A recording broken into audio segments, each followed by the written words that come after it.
Justin, one thing that I saw with this wrap driving it over the last year and a half is that there would be this delamination that would happen, and it happened, I think, because it was not laminated, right? I think it's partly because it's not laminated, but the thing about chrome, which is different than regular film, let's say for like color change film, like like let's say gloss or matte and stuff like that, is chrome is a multi-layered film. Okay, so it makes it different, where it's just not a color layer with a lamination layer fused into it. Because this is multi-layered, what's underneath it is white.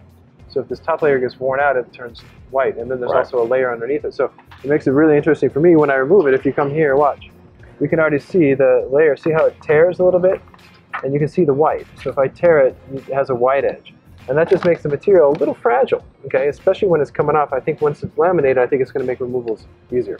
Yeah, and so obviously you got to make the decision whether you laminate or not laminate, right? Yeah, absolutely. And so I think we're showing that here's another reason why, especially for some customers, we might need to laminate. It's going to make that, especially with chrome, make it last longer, right? Absolutely, and I think you'll find also in the install, because with unlaminated chrome, you have to use a special squeegee, soap and water, so it doesn't scratch. If you laminate it, you wrap it like a normal gloss film. It's thicker, but it's easier. So I think laminating it will solve these kind of problems here, but also make removals and installs easier for sure. Looks like it, Justin. Hey, Justin, one interesting thing about a chrome wrap that's unlaminated is this particular problem right here that happened.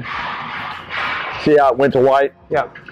This happened by me just leaning up against the vehicle, and my belt, the back of my belt, scratched that right there, just like that. Wow. So I think if it's laminated, we might be able to prevent that type of problem, right? Absolutely. I mean, lamination is just kind of like, you put it's extra protection. It not only protects it from getting scratched, but it gives you extra UV protection.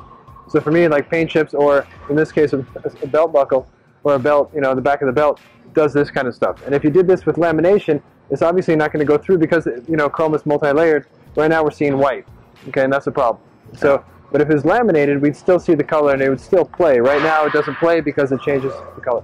Okay, what can you do?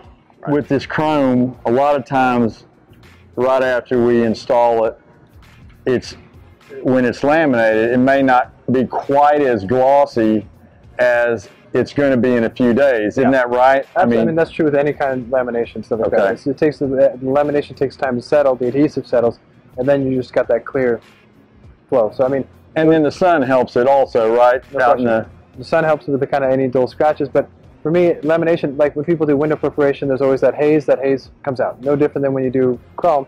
But even like those two cars over there, like the blue chrome Caddy and the printed, when we did the blue chrome, it had that slight haze, and now it looks like normal chrome. Gotcha. So for me, I know those purists out there want that pure chrome. This gets you the pure chrome. You just have to wait a day or two once it's on the car. Okay, great. Thanks. No problem.